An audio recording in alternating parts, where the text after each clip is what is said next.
Hello, hello. Welcome to cEDH Pleasure Brews. I'm Tim, and tonight I am joined by my friends Island Time, Mr. Jamaican Dude. Say hi.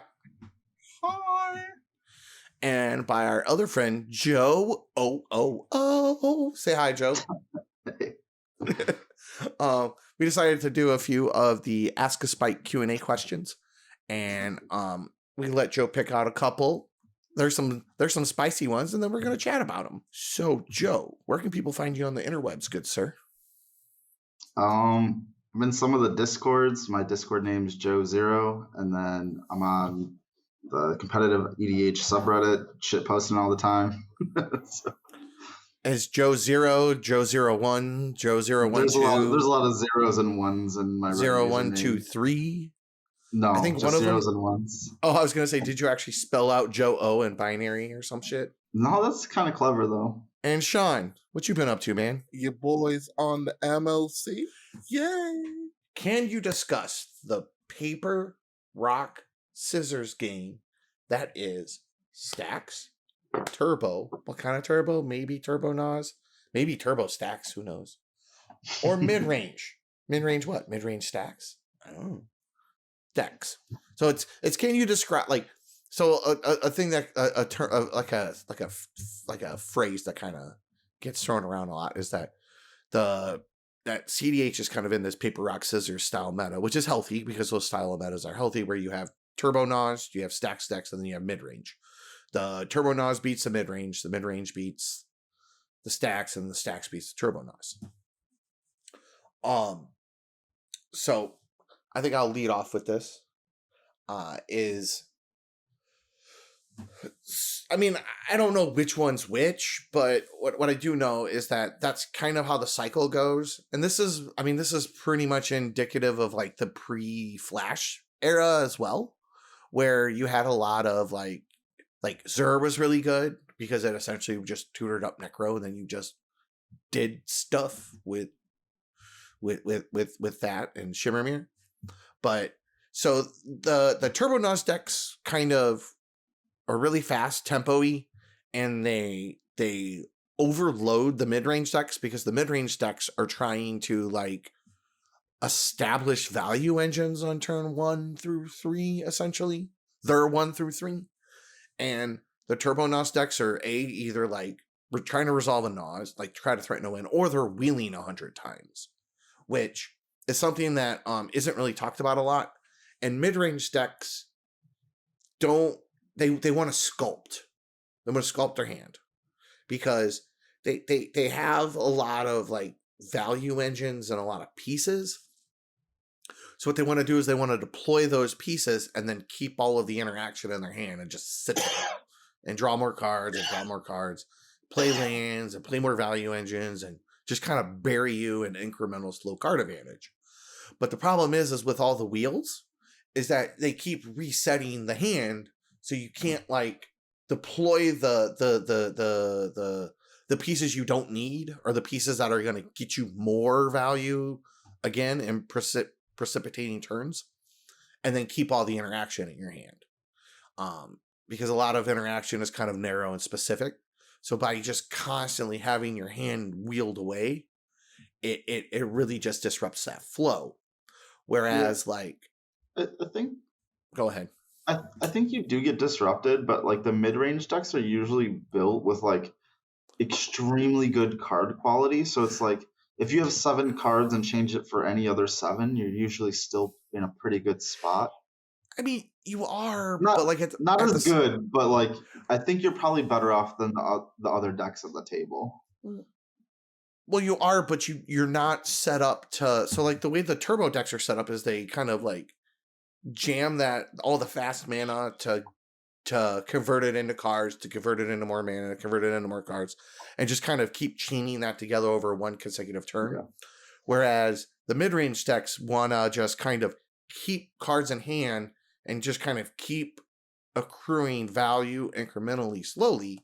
So what happens is when you wheel away all the interaction in their hand and they draw a new 7, they just have a bunch of fucking value pieces in their hand. Yeah. Yeah. They don't have 7 counter spells anymore because you just got rid of them all.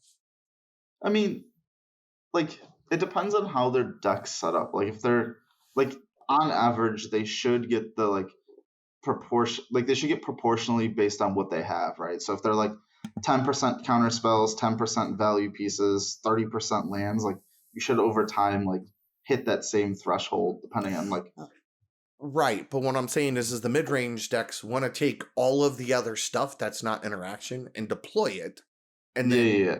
then have a hand that's 100% interaction. Yeah, that's fair. Or optimally, that's what they want. So by wheeling it away, you're dropping them back down to that 30% or that whatever that percentage is. That makes sense. Hot take. Wheels are bad. No? I mean, Okay, cool. Do you have context for that? Yeah, why don't you defend that stance, sir? I mean, No, there's no defending that style. It's just wheels are bad, man. Wheels are just bad.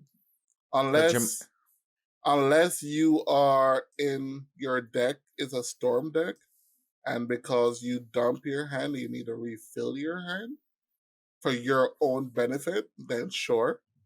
I agree with that strategy. But if you just playing wheels because I want to disrupt someone's game plan, like there was an argument where someone was like, "Oh, turn one wheels are the best because we all mull to a certain hand because we all have a game plan, and you mull to what you're trying to do, and it's all about the whole chaos of it."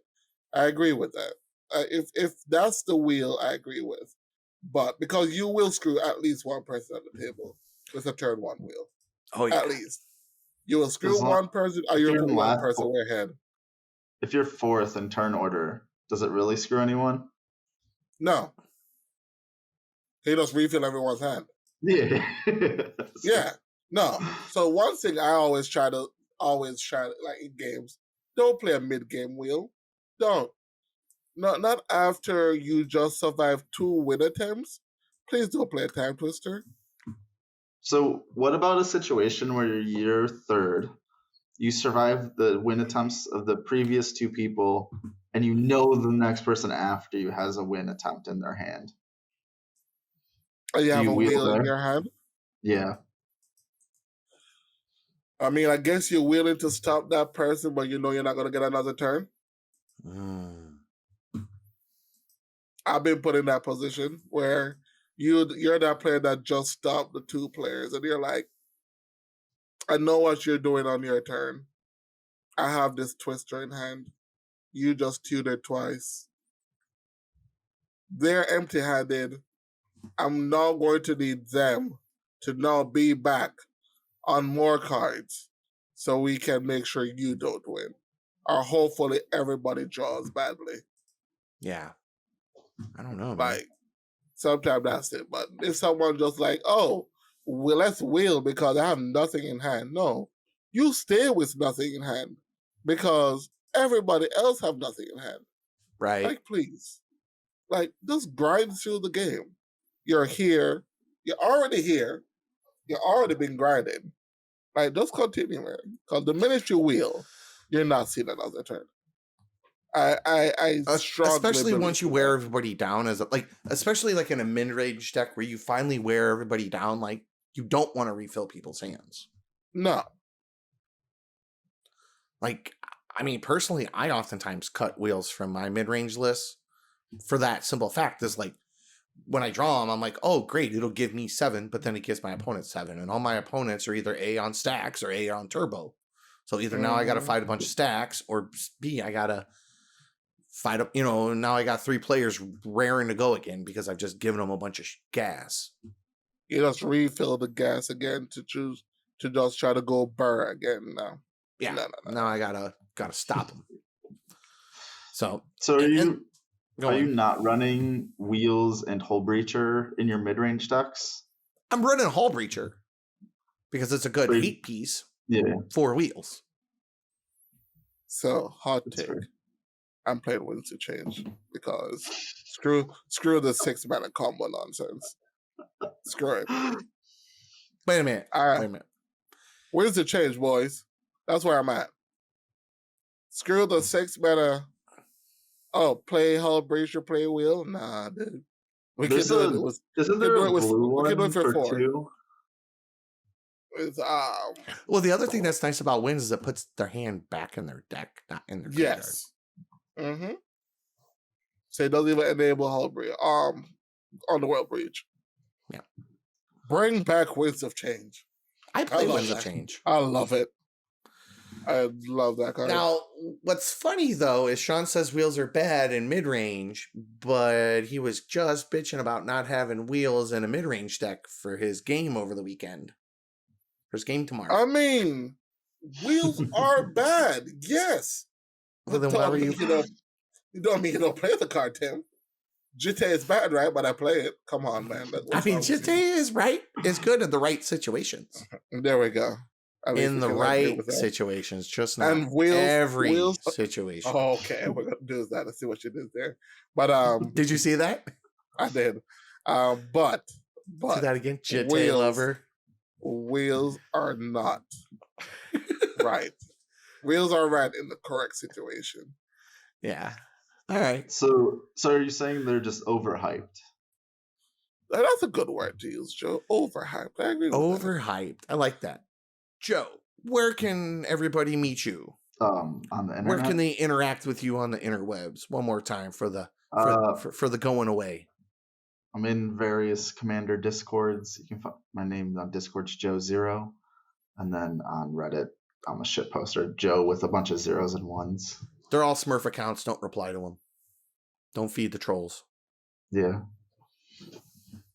All right. Oh, Deke is in the chat still. Yeah, Deke's still there. Have a terrible flight. That's right. Well, I'm Timmy T1000 with my buddy Jamaican dude who had to step away for a minute, hence why we have his lovely GTA portrait up. If you like what you see here, hit the like, share, subscribe, blast the bell.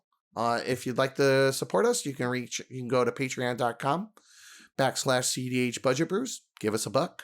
It helps keep the lights on, pay for all the stuff, the website, things like that. And have a good night.